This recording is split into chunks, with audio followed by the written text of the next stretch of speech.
My thing is with students is I'm a PE teacher, so the kids are petrified of running. And this is my way of getting them to understand how to get through that fear and that it's okay to not be the best at something because we're doing something new that you probably haven't done before. So we run the boom at school. It's 1.5 miles. And so I created this lesson. It's called beginner's mindset. So we always start when we're trying to learn something, we always have a baseline of where we start. So we have fear, it's a slow start, it's not something you're looking forward to doing. It's always the start that stops you, right? So the kids just figure if I don't ever do it, then I don't have to worry about it. Just getting them to the point where they're trying something new is step number one. With the kids, I explained that Laird Hamilton was, in his childhood, an incredible surfer. And he got really good at surfing, but he wouldn't do surfing competitions because he didn't like what it brought out. Like, you go out there to surf to win something. He goes, that's not what surfing was about to him. Surfing to him was just a way of expressing yourself and challenging yourself and being at one with the environment, being outside. So he gets really good at surfing, and then the next challenge for him as he got older was he goes to the big waves. So he goes out to the big waves, and he finds the Jaws in Hawaii, and they go out and they figure out how to ride these waves with jet skis, and they're towing in, and they're trying to figure it all out. And I'm sure they're failing like crazy, but they're, again, learning a new skill, and they got really good at that. And after that, he goes to paddleboarding. He creates the paddleboard industry, and then he goes to paddleboarding waves, and then paddleboarding big waves, and then now he's on to the hydrofoil. So he's constantly in his life is going through this process where he's starting at the bottom, he's going up, and then he gets to this plateau point, and then he goes back to the beginner mindset. Beginner's mindset, never too old to learn something new. And for me in my life, that's golf right now. I'm trying to get to be good at golf, and it's a struggle every day, physically and mentally, to try to get better at it. So with the kids, I try to explain that we all can start at the same point, and wherever you start from is your personal point.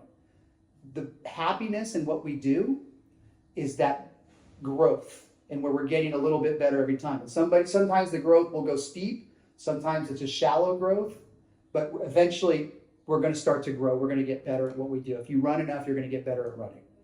And I want them to understand that it's that experience and it's that growth mindset that's going to help them get better and be a better person, because they're learning how to do something better than what they were when they were a beginner. So at the end, we get to this plateau at the top. The lesson with the kids that I try to explain is that they go from the beginner mindset straight to the outcome. They forget about the learning, and the joy and the happiness is always going to be in that rise up. Whether it's steep, whether it's shallow, it doesn't really make a difference. But as long as there's something that's happening in the middle ground there, that's where all your happiness is. That's where school becomes fun again, because you're learning, you're doing, you're experiencing something completely different. The problem nowadays is that we start here, we go straight to outcome, they fixate on the outcome. Rather than how can I get better at this activity, whatever that activity may be, and in math that can be chapter 1, how can I get better at this? They just figure I want to be good at it right away. So I want to go from learning to get my A back to learning. And I always tell them that the top, where they plateau, when they have that outcome where learning becomes a struggle, immediately you're going to go back down anyway. So why take the joy out of what you're doing? So I tell them it's okay to go slow. It's okay to take your time as long as you're doing something to get better. With the outcome, that creates the unhappiness because they've taken all the joy out of everything that they're doing. It's start to outcome, start to outcome, start to outcome. If you don't struggle, it's really difficult to get better at something. You're going to have to struggle a little bit, or a lot for some cases. They have a hard time anytime they feel discomfort. They want to pump the brakes, take a step back and say, whoa, that wasn't comfortable. And so to push them through that, the struggle is a big part of the growth process for me. Trying to explain that to the students is they have to understand that you have a choice. You can either struggle and get better, you can go through the motions and get what you want out of it, or you can just completely shut down and do nothing. I mean, those are your options. It's better, you might as well struggle and get something out of it.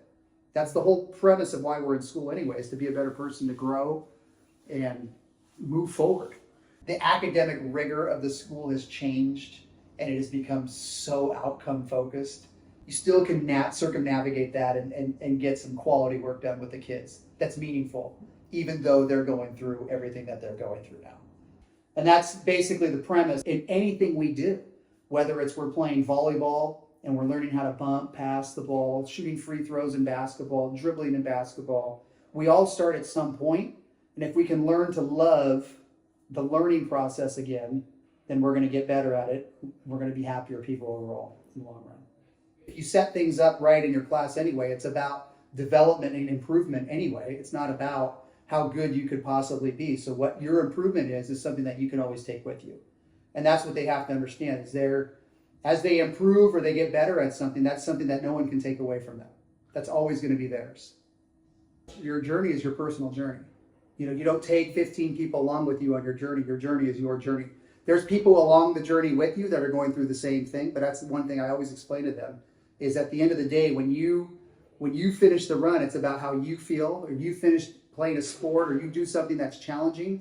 It's about how you feel at the end of the experience, not how everybody feels about you or tries to make you feel. If you feel good about something, that's for you. I always ask them, how do you feel? And they say, I feel great. And I said, that's what it's about.